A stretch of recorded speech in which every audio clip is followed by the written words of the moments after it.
Hi there, this is Nostradamus with the coronavirus special updates.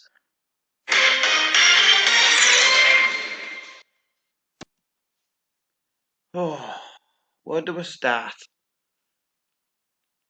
It's very late, it's 20 past 2 in the morning here in the UK, and I'm very tired, but I want to get this video out.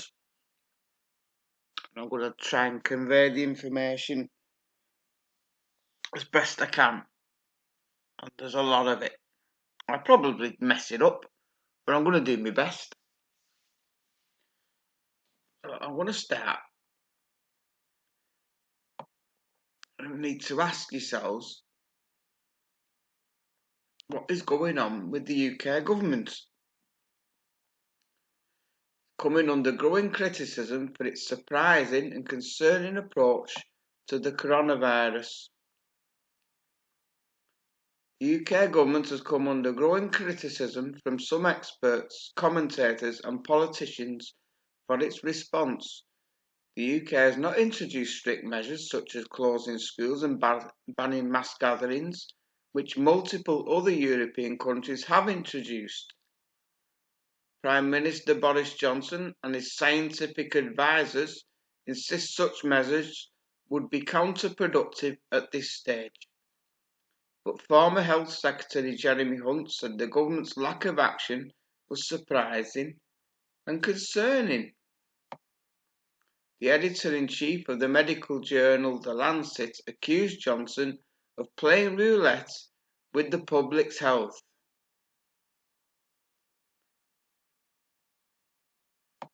It's as though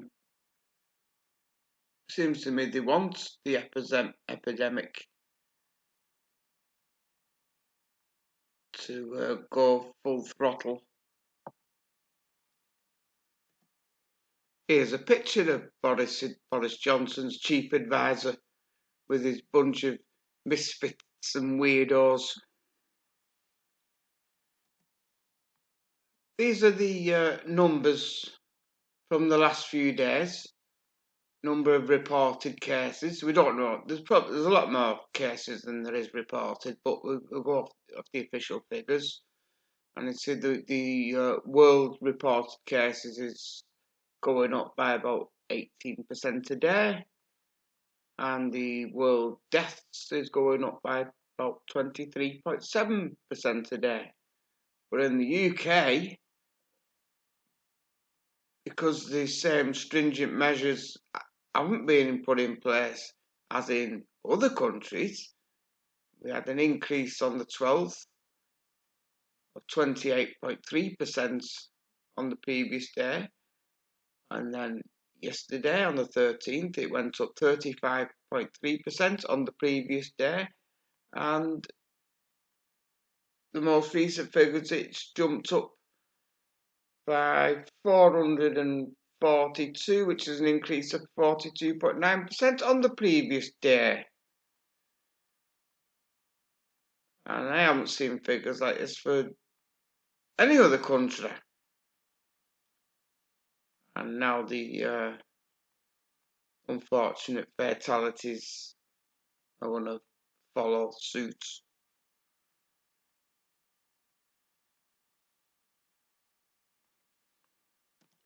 So now we're here on the Worldometer coronavirus information page. Number of world cases, world deaths, and how many recovered. What I'm interested in is the closed cases, which gives a good idea of the mortality rate, which everyone's guessing at the moment.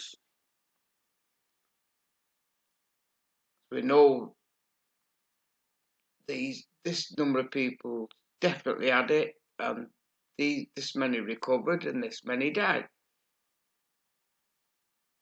I mean, nobody knows for sure what the actual mortality rate is until it's all over and done with. But I find this gives a good indication. And the last time the last video I did, this was on 6%, and now it's gone up to 7%. Why has it gone up?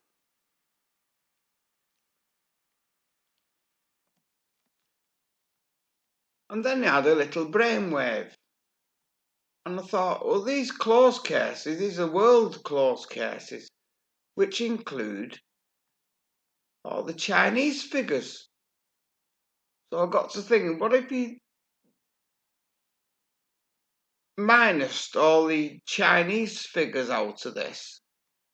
And then you'll come up with a figure which shows the mortality rate outside of China. So we've got the world number of closed cases where people's either recovered or died. It's not showing people that's still got it, not knowing their outcome. So you come down and you can click on here. You can go on China.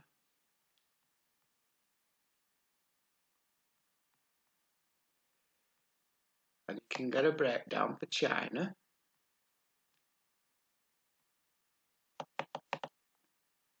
In a moment.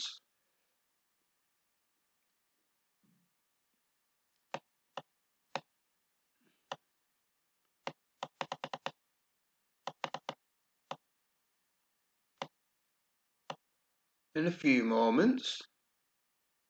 Bear with. It's here, it's coming. So there we have the closed cases for China. And as you can see, since it's virtually stopped in China now and they're still locked down, God knows what will happen once the lockdown's released, but it's only 5%.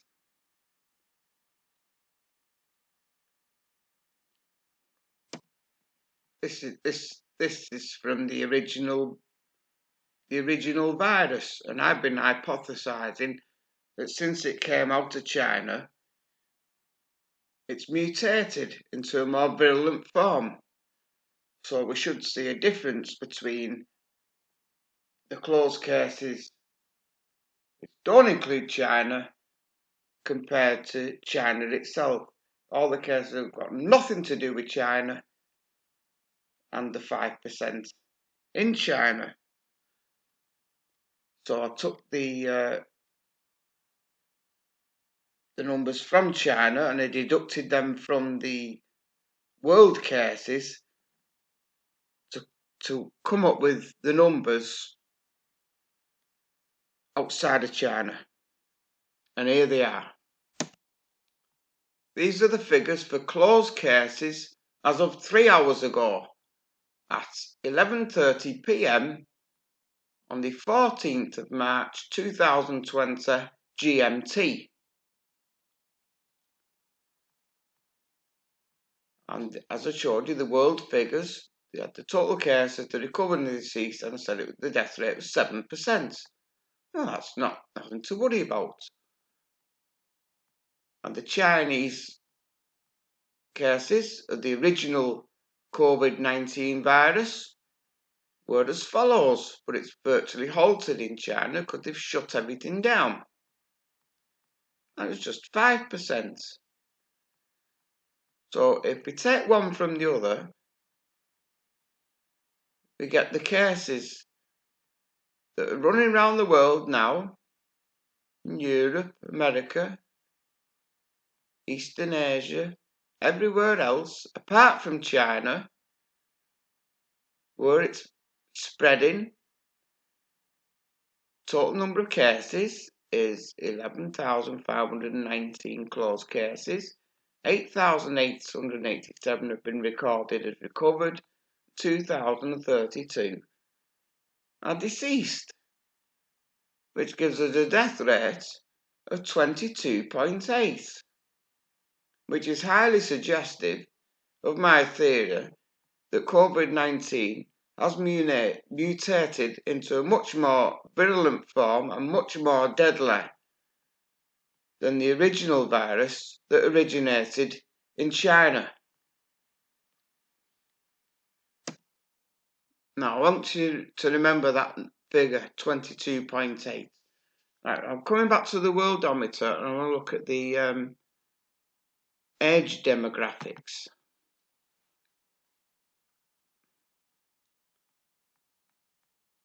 This gives you a breakdown of age, sex, and existing conditions of COVID-19 cases and deaths. And it shows a discrepancy between male and female. There's more men dying than women. And that's due to the, more Chinese men smoking than women smoking. This is the chart I wanted to show you. Now these figures are really, really well underestimated. They're a lot higher than this. It's got the death rates of all cases, 14.8% for 80-year-olds.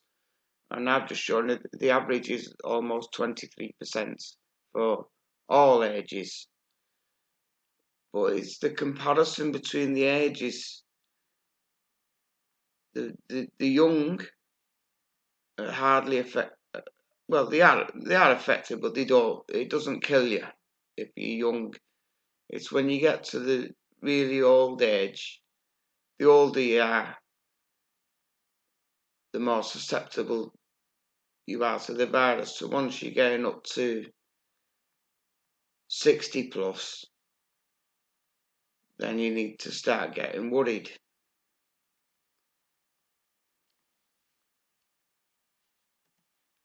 And I'm going to be using these figures in a later calculation. Even though they're not accurate, they may be accurate in the proportions of difference between them. What I'm saying is, if you're 70 to 79 years old, you're just over twice as likely to die from it as if you're 60 to 69 years old, because the percentage is just over double. So what does it all mean? Why does the British government seem to be reacting so slowly compared to other countries around the world? It's all about the money, the economy. And I'm going to show you why. Hopefully, this will bring together everything I've said so far. And it's an example, because it can only go by examples with no truly hard facts at the moment. But let's say that we do indeed incur a 22.8 fatality rate, which is what it seems to be at the moment with this new virulent mutation of coronavirus, which I'm calling COVID-28. And it mostly affects 85% of the over 65s. And this example is with a modest 60% total population exposure. So if 60% of the population get it, out of those, 85% of the deaths will be the over 65s. This will result in a total United Kingdom death toll of 9,145,080 approximately. 85% of those being the over 65s, which is 7,773,318 pensioners. Now, the state pension is £129.20 per week.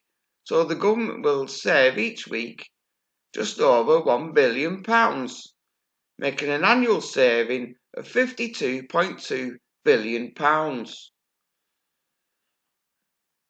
Only 1.371 million under 65s will die though, so that's not so bad. But apart from this annual saving of £52.2 billion, there's going to be lots of savings to be made from the future elderly healthcare budget. And good old Boris won't have to build his 40 new hospitals. And he'll solve the housing crisis as well in one fell sweep. Job done, Boris. I do believe the British government has come up with a cold, calculated plan to remove the burden of the elderly as they see it on this country. And it's bloody awful.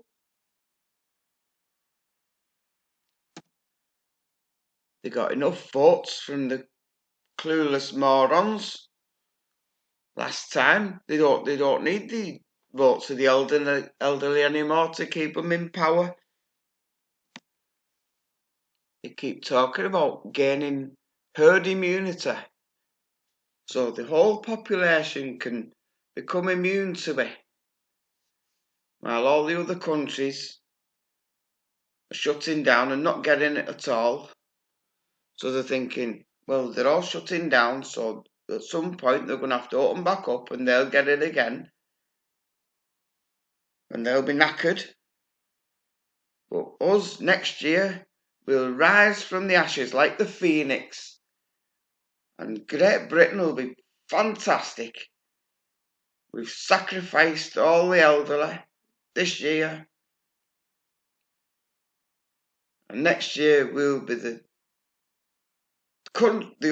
best country in the world that come out of this. Because of what they're doing now. I know exactly what their game is. Well, they're not counting on COVID 20B coming out, or even COVID Agenda 21, COVID Agenda 21 next year.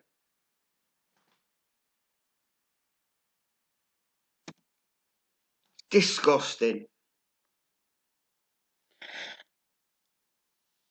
Oh. Anyway, not to worry if you're under 30 or under 50 and a non-smoker and healthy. You should be absolutely fine. Sail through it. Well, this is just the first stage. There'll be plenty more things in the offerings in the coming months and years.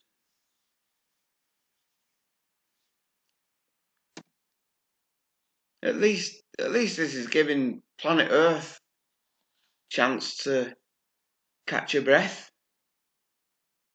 which is a good thing. Oops, I think I forgot to show you how I arrived at my 85% figure. This is that worldometer fatality rate by age that I showed you earlier, which was grossly underestimating the fatality rate. Because this obviously includes the old Chinese figures as well of the original virus of 5%. So I've gone from 65 years of age there. So if you add this up, it comes to 24.6, and add all this up, and it comes up to 4.1. So that comes to, if take this as a percentage, that comes to 15%, and that comes to 85%. But the average rate now is 22.8%. What I'm getting at is, and this ties in with the news reports of the deaths and the ages of the people that's deceased. About 85% of fatalities occurred over the age of 65, which seems about about right, which agrees with the news reports. So this is the figure I want you to keep your eye on. This 7% deaths of closed cases. And I can guarantee you it's only going to go one way, and that way is up. Now, just after listening to me going on, I think everyone should think about the elderly, because they really are at risk. And if you're healthy yourself and you know you're healthy, if you've had the virus and you've been clear of it for weeks, I don't know how long it can stay with you. It's unknown. There's lots of unknowns about this new virus, but if you know that you can't pass it on, then go and help older people.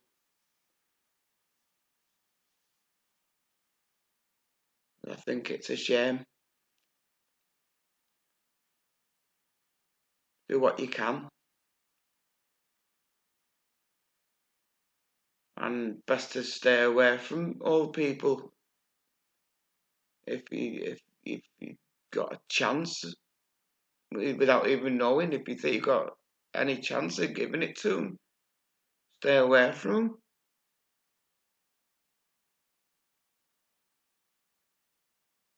because they can't handle it.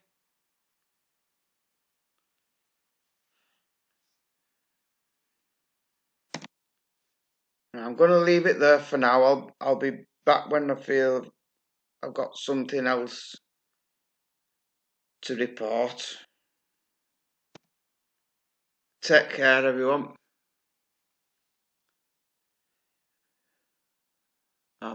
Best of luck. Sad times to come. Very sad. The world's about to change.